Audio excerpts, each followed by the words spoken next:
तो वही आपको बता दें कि बीजेपी में आजकल एक थार की काफी चर्चा हो रही है।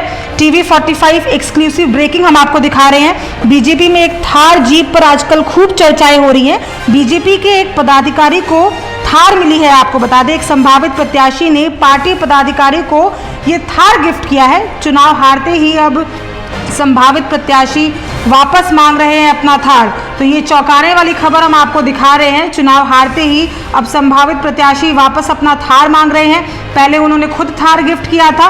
बीजेपी के अंदर एक चौकड़ी की भी फिलहाल चर्चा चल रही है। इस चौकड़ी से कार्यकर्ताओं में जबरदस्त आक्रोश देखने को मिल रहा है। हार का ठीकरा इसी चौकड़ी पर फोड़ा जा रहा है। इस चौकड़ी के लोग नहीं जीत सकते अपने बल पर पार्षद का भी चुनाव, ये आरोप भी लगते नजर आ रहे हैं। इस चौकड़ी ने लोकसभा चुनाव में जमकर कमाया पैसा, ये भी आरोप सामने लगते नजर आ रहे हैं। इसमें से एक तो तय हो गया है हनी ट्रैप का मामला, और इसी में से दूसरे ने करवाया पहले को हनी ट्रैप में आरोपी करार, और साथ ही आपको बता दें कि दूसरा कांग्रेस वालों के साथ मिलकर करता रहा धंधा। तो ये टीवी 45 एक्सक्लूसिव ब्रेकिंग हम आपको दिखा रहे हैं, जहां फिलहाल बीजेपी में एक थार की खूब चर्चाएं चल रही हैं। और इसी पे अधिक जानकारी के साथ हमारे सहयोगी अभिषेक जी फिर से एक बार हमारे साथ फोन लाइन पर जुड़ चुके हैं। अभिषेक जी, देखिए बीजेपी में आजकल चर्चाएं तो काफी चल रही हैं। लोकसभा चुनाव की भी चर्चाएं चली, जीतने की चर्चाएं चली, हारने की चर्चाएं चली, लेकिन ये जो थार का मामला है इसकी क्या चर्चाएं हैं, पूरी जानकारी दीजिए। देखिए, चूंकि नतीजे लोकसभा चुनाव के आ गए हैं, लोकसभा चुनाव के नतीजों के बाद चूंकि बीजेपी के कार्यकर्ता बहुत नाखुश हैं। बीजेपी कार्यालय आप जाइएगा तो बीजेपी कार्यालय में एक चौकड़ी की चर्चा चल रही है, और कहा जा रहा है कि इसी चौकड़ी ने जो लोकसभा सीटों में उलटफेर जो हुआ है, इस चौकड़ी को ही इसके लिए जिम्मेदार ठहराना चाहिए। कार्यकर्ता जो है इस चौकड़ी से खासे नाराज है। इस चौकड़ी में दो तो ऐसे लोग हैं जो एक दूसरे का विकेट गिराने के चक्कर में जुटे हुए। एक ने दूसरे को हनी ट्रैप करवा दिया, वो बेचारा जो है वो हनी ट्रैप के चक्कर में इधर उधर भागता फिर रहा है। जिसने हनी ट्रैप किया उससे ये मामले को मैनेज करने के चक्कर में भाग रहा है इधर उधर। एक और चर्चा जो जबरदस्त है वो एक थार जीप की। इस थार जीप को टिकट के एवज में बीजेपी के पदाधिकारी को दिया गया, ऐसी सूचना मिल रही है। अब चूंकि उसको टिकट मिला नहीं और नतीजे भी अपने हिसाब से नहीं आए, तो अब उस थार जीप को वापस किए जाने की बात उठ रही है कि भाई इस पदाधिकारी को अब जो वो थार जीप है वो वापस करनी पड़ेगी। लेकिन ये थार जीप के बारे में कहा जा रहा है कि ये तो छत्तीसगढ़ चली गई है, तो अब छत्तीसगढ़ से उसको वापस मंगवाने की बात है। साथ ही चर्चा एक अंगूठी की भी है कि एक पदाधिकारी को अंगूठी भी मिली है। अब वो कौन पदाधिकारी है?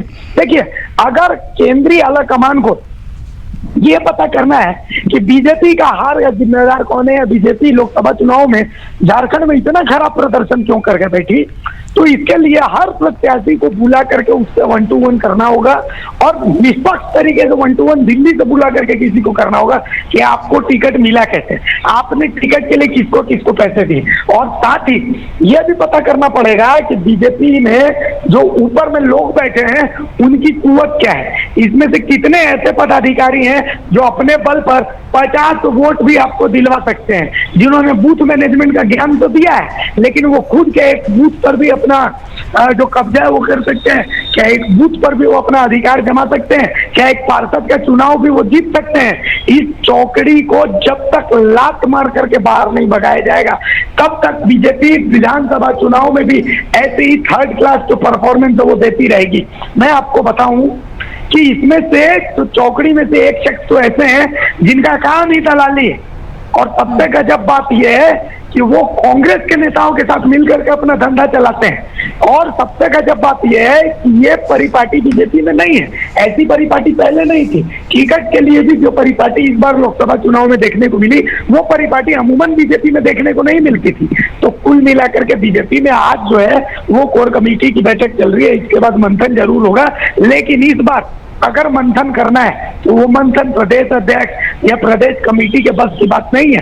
बिल्कुल, अगर बीजेपी सच में चाहती है कि भाई उसको अपनी हार की समीक्षा करनी है, तो एक निष्पक्ष टीम ऐसी बनाई जानी चाहिए जिसमें झारखंड से कोई न हो, वो दिल्ली से हो, या फिर ग्राउंड लेवल के कार्यकर्ता हो, जिनका अपना वोट बैंक हो, जिनकी अपनी पहुंच हो, और वो लोग अगर हार की समीक्षा करें तब जाकर के कुछ नतीजे निकल सकते हैं। जी साक्षी। देखिए अभिषेक जी, जिस तरह से आला कमान ने इस लोकसभा चुनाव में मेहनत की थी, अगर हम मोदी जी की बात करें तो 6 जनसभाएं उन्होंने झारखंड में की बैक टू बैक, और लगातार वो विपक्ष पर हमलावर होते नजर आए। पहले हमने कभी इतने दौरे झारखंड में धनबाद में हुआ, रांची में रोड शो, फिर उसके बाद से अमित शाह का रोड शो, तो आला कमान की तरफ से तो पूरी तरह से मेहनत की गई। लेकिन जिस तरह से आपने बड़ी बखूबी से ये चीजें सिखाई कि ऐसा कहा जाता है ना कि अपने ही अपनों का टांग खींचते थे, और जिस तरह से आपने बताया कि कांग्रेस पार्टी के साथ मिलकर दलाली करना, और फिर थार की बात आना, फिर अंगूठी की बात आना, अगर इस तरह की तस्वीरें सामने आएंगी तो विधानसभा में भी फिर भाजपा को इसका फिर बहुत नुकसान देखने को मिलेगा आगे। देखिए साक्षी, इस चीज को समझिए, 5 एसटी रिजर्व सीटें हैं झारखंड में, उन 5 सीटों पर बीजेपी को हार का सामना करना पड़ा। बीजेपी बाबूलाल मरांडी को इसीलिए लेकर के आई थी कि वो आदिवासी वोट बैंक को तादेगी। अब यहाँ पर बाबूलाल मरांडी फेल हो गए, सिंपल। एक एसटी शेड्यूल का सीट है बीडी राम की, प्रधानमंत्री नरेंद्र मोदी की वहां पर सभा हुई, बाबू वहां पर अमर बाउरी वहां पर मौजूद थे, तो कुल मिलाकर के अमर बाउरी किसी तरीके से अपनी ताक चलिए बचाने में कामयाब रहे। निशिकांत दुबे को बीजेपी प्रदेश कमेटी ने बिल्कुल अकेला छोड़ दिया। निशिकांत दुबे की लड़ाई वहां पर सिर्फ प्रदीप यादव से नहीं थी, वहां पर उनको रणधीर सिंह से लड़ना पड़ा, वहां पर उनको राज पालीवाल से लड़ना पड़ा, वहां पर उनको बूथ लेवल के कई कार्यकर्ता जो कि नाराज चल रहे थे, जो उनके खिलाफ काम कर रहे थे, उनसे लड़ना पड़ा। प्रदेश कमेटी से उनको बिल्कुल अकेला छोड़ दिया गया। तो निशिकांत दुबे की जो जीत है वो उनके खुद के बल की जीत है। जो सीटें बीजेपी ने जीती हैं, जैसे वहां पर जैसे मनीष जायसवाल का अपना सदर का वोट बैंक है, और बीजेपी हजारीबाग में हमेशा से मजबूत रही है। धनबाद में ढुल्लू महतो की जो लड़ाई थी, वो लड़ाई जो है उसमें प्रदेश कमेटी की तरफ तो कोई बहुत बड़ी भूमिका उनकी जीत में नहीं है। ढुल्लू महतो और वो नरेंद्र मोदी का ब्रांड, इन 2 चीजों ने वहां पर जीत। आप एक सीट ऐसी नहीं बता सकते जहां पर प्रदेश कमेटी की भूमिका के कारण, जबरदस्त बूथ मैनेजमेंट के कारण जीत मिली हो। तो कुल मिलाकर के कोई ऐसा प्रदेश कमेटी के पास प्लान नहीं था कि जिन सीटों में बीजेपी कमजोर है वहां पर वो किस तरीके से आगे बढ़ेगी। और सबसे गजब चीज तो ये हुआ कि शुरू से सबको पता था कि अर्जुन मुंडा चुनाव हारेंगे, तो ऐसी स्थिति में अर्जुन मुंडा के लिए आपने कोई प्लान नहीं किया। आखिर अर्जुन मुंडा को वहां से क्यों लड़वाया गया? क्या ये किसी रणनीति का हिस्सा था? क्या कोशिश ये है कि अर्जुन मुंडा को राज्य की राजनीति में लेकर के आएंगे, लेकिन राज्य की राजनीति में एक बार फिर से आप अर्जुन मुंडा को लेकर के आते हैं तो कुर्मी जो आपसे नाराज है वो आपसे छिटक जाएगा। सुदेश महतो आपका एक भरोसेमंद साथी है, लेकिन आप टीटागढ़ जैसे विधानसभा में मलखान सिंह को पार्टी में ला करके और सुदेश महतो को ही डैमेज करने चले हैं। तो इस तरीके की चीजें अगर होंगी तो जाहिर सी बात है बीजेपी विधानसभा चुनाव में नुकसान झेलेगी।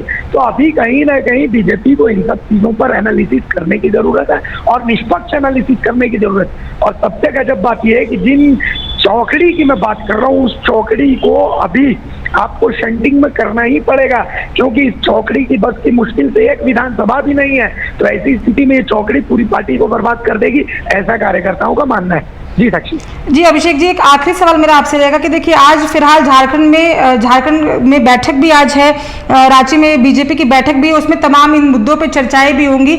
लेकिन जब चुनाव आता है तो उसके पहले हम इस तरह की तस्वीरें देखते हैं, तो क्या इसके पहले क्या चर्चाएं नहीं की जाती हैं पार्टियों में, या फिर इस तरह से जो तस्वीरें जब सामने सूत्रों के हवाले से निकल कर आती है तो फिर ये तो कहीं ना कहीं पदाधिकारियों पर भी कई सवाल खड़ा करता है, और मैनेजमेंट जो कहीं ना कहीं चलाने का काम करती है उस पर भी कई सवाल खड़े होते हैं।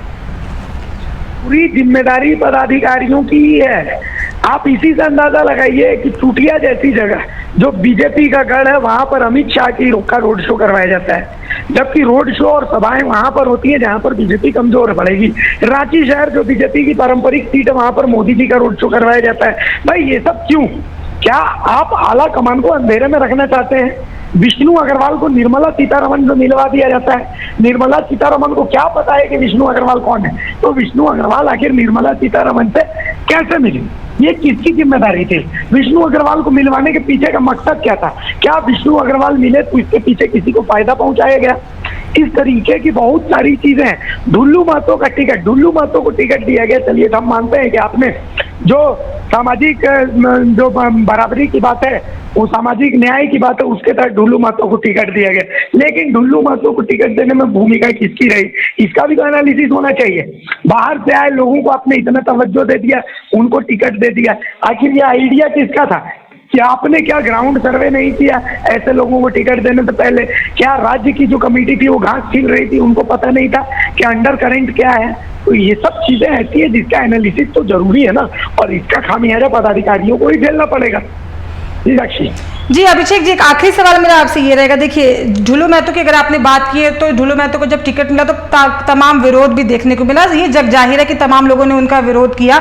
लेकिन दूसरी तरफ देखिए, कांग्रेस पार्टी पे भी ये आरोप लगे कि कांग्रेस ने जब टिकट बंटवारा किया तो उन्होंने डिसीजन जो है वो थोड़ा लेट लिया। अगर यही डिसीजन उन्होंने 2 महीने पहले या कुछ दिन पहले अगर अपने प्रत्याशियों का चयन किया होता, क्योंकि कांग्रेस भी कुछ कॉन्फिडेंट नजर नहीं है अपने प्रत्याशियों को टिकट बांटने के रूप में, तो लोगों ने कहा कि अगर कांग्रेस पार्टी ने पहले ही टिकट बांट दिया होता तो कड़ी टक्कर फिर बीजेपी को कई सीटों पे देखने को मिलती। और आज जो सीटें बीजेपी को मिली उनमें से कई सीटें जैसे कि धनबाद की भी चर्चा हो रही थी या रांची की हो रही थी कि सुबोध कांत सहाय को अगर टिकट दिया जाता यशस्विनी सहाय की जगह तो शायद वो और अच्छा मुकाबला संजय सेठ के खिलाफ करते हुए नजर आते। तो इस तरह के भी आरोप जो है वो कांग्रेस पार्टी पे भी लगता है। वो तो उन्होंने कहा कि सेफ गेम जो है कांग्रेस पार्टी ने कहीं ना कहीं बीजेपी को खेलने दिया। देखिए साक्षी, जल्दी टिकट और देर से टिकट में थोड़ा बहुत वोटों का अंतर आ सकता था।